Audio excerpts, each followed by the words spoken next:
Shalom, shalom. Bienvenue dans Aigle TV, dans votre émission 7 minutes d'impact. Alors, ce matin, aujourd'hui, je voudrais vous parler d'un sujet que nous avons l'habitude d'aborder dans nos prières. C'est s'attendre à Dieu. Alors, ce petit groupe de mots est souvent utilisé, est souvent employé quand nous prions, nous demandons à Dieu. Nous nous attendons à toi, nous disons à Dieu, nous nous attendons à toi, nous comptons sur toi. Et souvent, nous ne mesurons peut-être pas l'impact de ce que nous disons, parce que des fois, nous avons assigné à ces propos une méthodologie d'action de Dieu. Nous disons, nous nous attendons à toi, Seigneur, mais nous avons assigné, nous avons comme déjà un procédé par lequel Dieu est censé agir, Dieu est censé nous répondre. Alors c'est ici le cas d'un étudiant qui rentre de ses études et puis qui arrive dans une assemblée où il y a beaucoup de cadres, où il y a beaucoup de responsables, où il y a beaucoup de directeurs. Alors celui-ci se dit, bon, je remettrai certainement mon dossier à tel, à X, à Y. Certainement, ces personnes vont m'aider. Et puis la personne va continuer de dire, Seigneur, je m'attends à toi. En réalité, la personne a déjà dans sa tête un plan B. Elle dit au Seigneur, je m'attends à toi. Mais en réalité, elle s'attend à ce que les personnes à qui elle a donné son dossier réagissent. Et quand ce n'est pas le cas, c'est source de conflit dans l'église, c'est source de frustration. Et c'est pour ça qu'il n'est pas souvent rare d'entendre, dans cette communauté, les gens ne s'aident pas. Dans cette communauté, les gens ne m'aiment pas. Parce que, aussi haut placés qu'ils sont, j'ai remis mes dossiers et depuis, je suis toujours dans l'attente d'un emploi, je suis dans l'attente de ceci, je suis dans l'attente de cela. Mais tous les dimanches, on a oublié qu'on dit, je m'attends à toi, Seigneur. Est-ce que le Seigneur t'a dit qu'il passerait par X? Est-ce que le Seigneur t'a dit qu'il passerait par Gabriel? Est-ce que le Seigneur t'a dit qu'il passerait par Yves? Pourquoi alors en vouloir à ton frère? Pourquoi? Alors ces mots, souvent, c'est ici, c'est une invite. J'invite, je suis passée par là moi-même et à bien d'occasions, j'ai espéré le soutien, j'ai espéré le secours de Dieu, mais en arrière-plan, j'ai focalisé mon regard sur quelqu'un. C'est-à-dire, j'ai eu un besoin et pendant que j'élève mes mains vers le ciel, pendant que j'élève ma voix vers le ciel, je me dis, bon, je connais tel.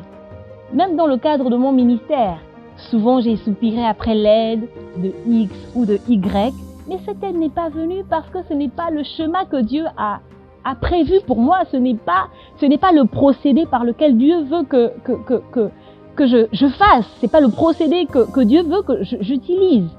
Et souvent c'est important pour chaque chrétien que nous sommes, pour chaque individu, lorsque nous employons ce petit groupe de mots, je m'attends à toi Seigneur, c'est important dans notre fort intérieur de nous attendre à Dieu.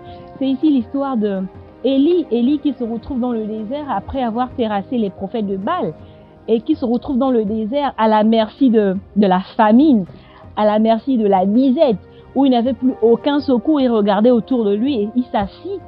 Quand il s'assoit, il se voit réveillé par un ange qui lui présente de la nourriture, qui lui présente du pain sur la braise et à boire aussi. Ce secours lui est venu d'où? Ce secours lui est venu de l'Éternel. Ce secours lui est venu de Dieu. Alors qu'il n'avait plus de force, alors qu'il ne s'attendait plus à rien, alors qu'il se laissait maintenant mourir parce qu'il était fatigué dans sa chair, il était fatigué dans son âme. Il ne s'attendait plus à rien. Et des fois, nous sommes comme ça. Nous n'espérons plus rien. Nous passons par le désert. Et c'est dans le désert où Dieu se cherche, Dieu se trouve quelqu'un pour venir nous bénir. Mais nous ne devons en aucun cas nous-mêmes nous fixer notre plan B. C'est-à-dire que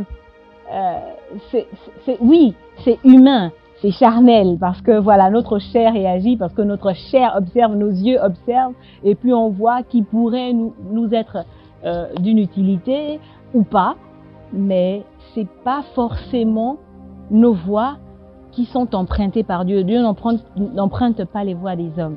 Dieu a ses voies, Dieu a son procédé, Dieu a son chronos, Dieu a son temps. Et aussi longtemps que nous disons, nous nous attendons à toi, Seigneur, Dieu également s'attend à ce que nous attendions ces résultats. Dieu aussi attend de nous que nous attendions comment il a prévu faire, comment il a prévu procéder. Et Dieu attend que, voilà, sagement, après avoir fait tout ce qui est de notre ressource, après avoir fait tout ce qui est de notre capacité, oui, parce que ici, il n'est pas question de dire à Dieu, je m'attends à toi et puis tu vas t'asseoir sous le manguier. Voilà, je tiens quand même à faire ce distinguo. Après avoir fait tout ce que, humainement parlant, tu as fait, Dieu s'attend en retour à ce que tu t'attendes à ses résultats, à ce que tu t'attendes à ce qu'il a prévu de faire, parce que ce que Dieu donne est meilleur que tout ce qu'un homme pourrait te donner, que tout ce qu'un homme pourrait t'offrir. Des fois, nous avons même limité les résultats de Dieu parce que nous avons voulu emprunter des raccourcis. Nous avons pourtant dit à Dieu, nous nous attendons à toi. Et avec les situations qui semblaient de plus en plus difficiles, nous avons emprunté des voies détournées, alors que Dieu avait des résultats meilleurs. Alors mon invite ici, pour toi qui me regarde, pour toi qui me suis, lorsque tu dis à Dieu, je m'attends à toi, il faut croire de tout ton cœur que Dieu te répondra. Tu n'as pas besoin de calculer. Avec Dieu, il ne faut pas calculer. Il faut pas emprunter des calculs humains, parce qu'ils ne rentrent pas toujours dans la volonté parfaite de Dieu. Aussi, l'homme propose ses voies, mais c'est Dieu qui dispose toutes choses. Et quand il dispose favorablement en notre égard, parce que c'est le Dieu qui honore sa parole, qui honore ses promesses. Je t'invite, et voilà, je prie que quelqu'un qui s'attend à Dieu ce matin, ce soir, reçoive selon que Dieu a prévu pour lui, non pas selon ce qu'un homme a planifié pour lui, parce que les voies de Dieu sont intègres, elles sont meilleures. Alors je prie que ce message bénisse quelqu'un, je prie que ce petit encouragement fortifie quelqu'un, et que le nom de Dieu soit davantage élevé et béni au nom de Jésus.